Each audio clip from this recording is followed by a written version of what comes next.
Hello दोस्तों, मेरा नाम कविता है। मैं 32 साल की हूँ और देखने में मैं गोरी चिट्टी, लंबे बाल और वो कर्व्स जो कभी कभी खुद को आईने में देखकर सोचती हूँ कि वाह, भगवान ने अच्छा बनाया है। मेरी आंखें बड़ी बड़ी हैं, होंठ गुलाबी, और हंसती हूँ तो लोग कहते हैं कि जैसे कोई फूल खिल गया।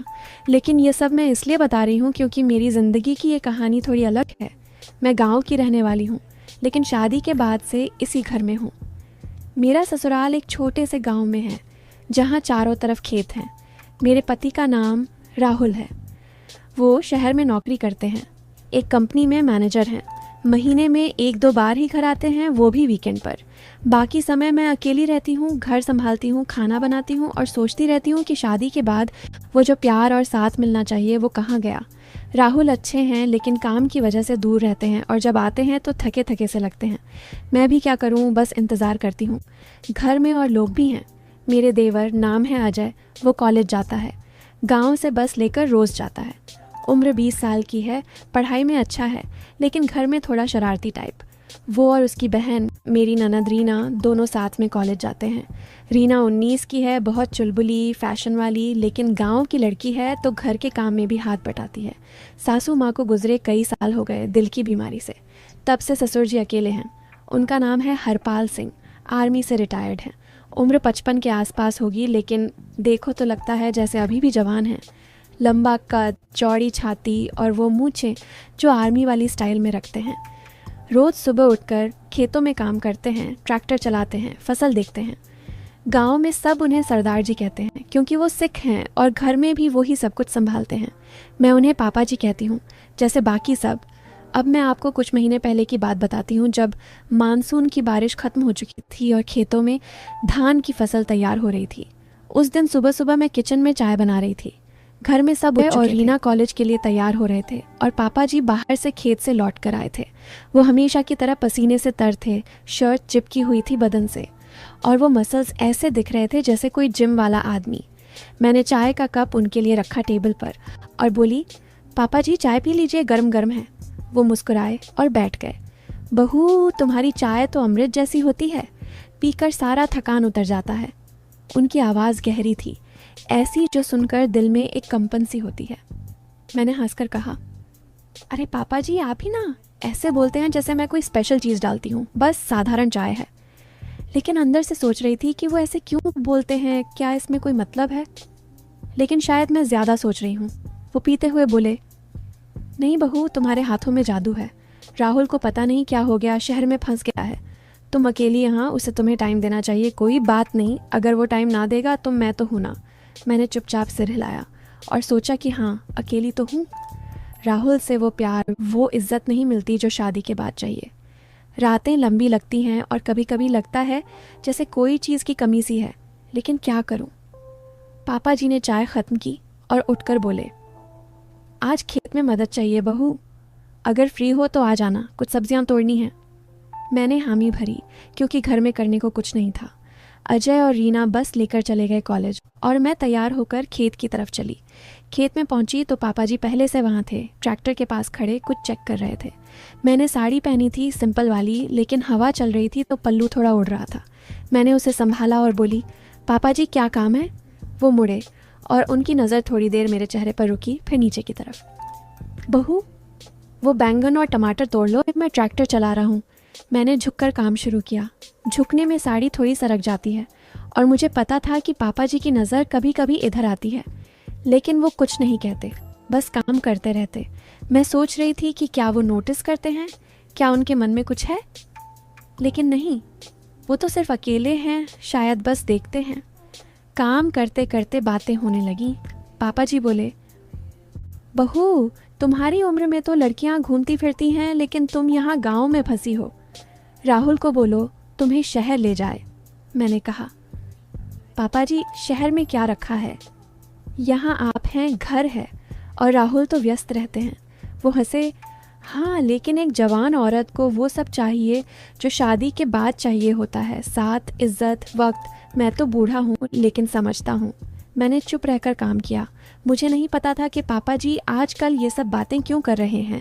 फिर हम दोनों ने साथ में सब्जियां इकट्ठी की।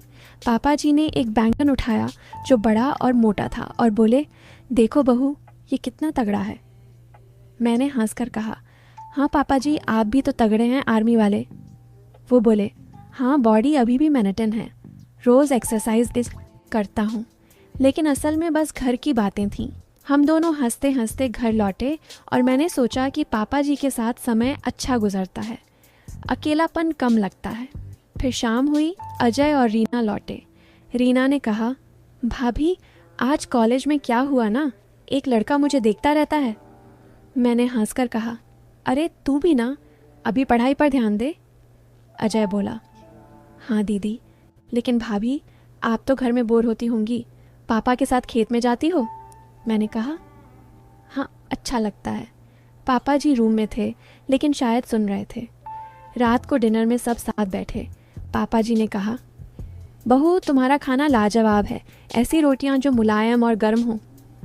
गर्म चीज़ें अच्छी लगती हैं। मैंने मुस्कुराकर कहा, हाँ पापा जी, आपको पसंद आया तो अच्छा लगा। रात को बिस्तर पर लेटी तो सोच रही थी, पापा जी की बातें, उनकी नज़रें, क्या मतलब है।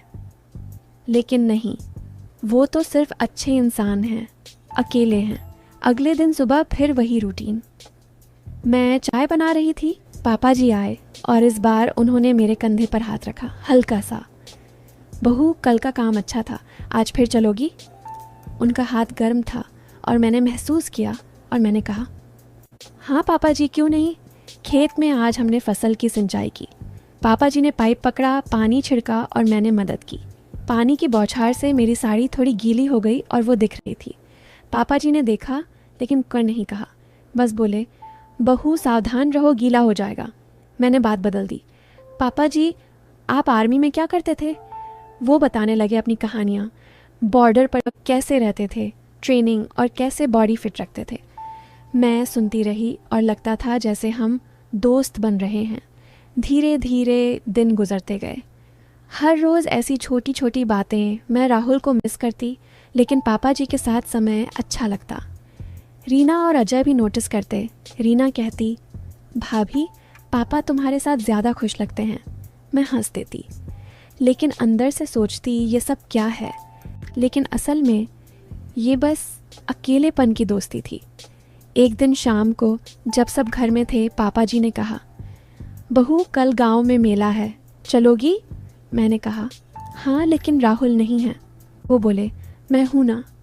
और उनकी आंखों में वो चमक थी जो कह रही थी कुछ और। लेकिन मैंने सोचा शायद सिर्फ साथ है। मेला गया, वहाँ घूमे, झूले झूले और पापा जी ने मेरे लिए चूड़ियाँ खरीदी। बहू ये तुम पर अच्छी लगेंगी। मैंने पहनी और वो देखते रहे। थोड़ा अजीब लग रहा था लेकिन असल में बस पिता बेटी जैसा। फिर अगले वाले दिनों में हमारी बातें और गहरी होने लगीं। पापा जी रात को कभी कभी मेरे रूम के बाहर से गुजरते और कहते, बहू नींद नहीं आ रही, बात कर ले। मैं कहती, आइए पापा जी। और हम बातें करते जिंदगी की, अकेलेपन की। वो कहते, बहू तुम जवान हो, तुम्हें वो खुशी मिलनी चाहिए, मतलब राहुल से। मैं चुप रहती। फिर एक दिन घर में सब लोग बाहर गए हुए थे। अजय और रीना कॉलेज के किसी ट्रिप पर चले गए थे 2 दिन के लिए। राहुल तो वैसे भी शहर में थे। मैं घर में अकेली थी, झाड़ू पोंछा कर रही थी। पापा जी खेत से लौटे और बोले, बहू मेरे कमरे में आना ज़रा, एक ज़रूरी बात करनी है। उनकी आवाज़ में तो कुछ अलग था, गंभीर लेकिन नरम। मैं थोड़ा डर गई, दिल धड़क रहा था। क्या बात है। मैंने साड़ी ठीक की और उनके कमरे में गई। कमरा साफ सुथरा था, आर्मी वाली डिसिप्लिन। बिस्तर पर उनकी पुरानी यूनिफॉर्म की फ़ोटो टंगी थी। पापा जी बिस्तर के किनारे बैठे थे। मुझे इशारा किया, बहू बैठो यहाँ। मैं धीरे से बैठ गई, हाथ जोड़कर गोद में रखे। पापा जी ने गहरी सांस ली और बोले, बहू अब तो हमारे बीच अच्छी दोस्ती हो गई है। तुम मुझे अपना दोस्त मानती हो ना। अब सच बता, तुम क्या चाहती हो। मैं देखता हूँ तुम उदास उदास रहती हो। क्या बात है, मुझे बता बेटी, जैसे बाप को बताती है। मैं चौंकी। पापा जी क्या मतलब। वो बोले, हाँ बेटी, तुम अकेली हो, चेहरे पर वो खुशी नहीं जो होनी चाहिए। राहुल शहर में है लेकिन तुम्हारा दिल क्या कहता है, मुझे सब बता। मैं चुप रही थोड़ी देर, आंखें नम हो गईं। फिर सब कुछ उड़ेल दिया। पापा जी शादी को 3 साल हो गए, लेकिन राहुल नौकरी में इतना व्यस्त कि घर महीने में 1-2 बार आता है। आता भी है तो थका हुआ बातें करता है, लेकिन वो प्यार, वो साथ नहीं। शादी के बाद भी मैं अधूरी औरत हूँ। रातें अकेली कटती हैं, दिल में कमी सी लगती है। मुझे बस उसकी केयर चाहिए, इज्जत, प्यार, वो जो हर शादीशुदा औरत को मिलना चाहिए। कहते कहते रोने लगी। पापा जी चुप सुनते रहे, उनकी आंखें गंभीर थीं। फिर बोले, हाँ बेटी, मैं यही तुम्हारे चेहरे पर पिछले कुछ सालों से देख रहा था, इसलिए तुमसे दोस्ती की।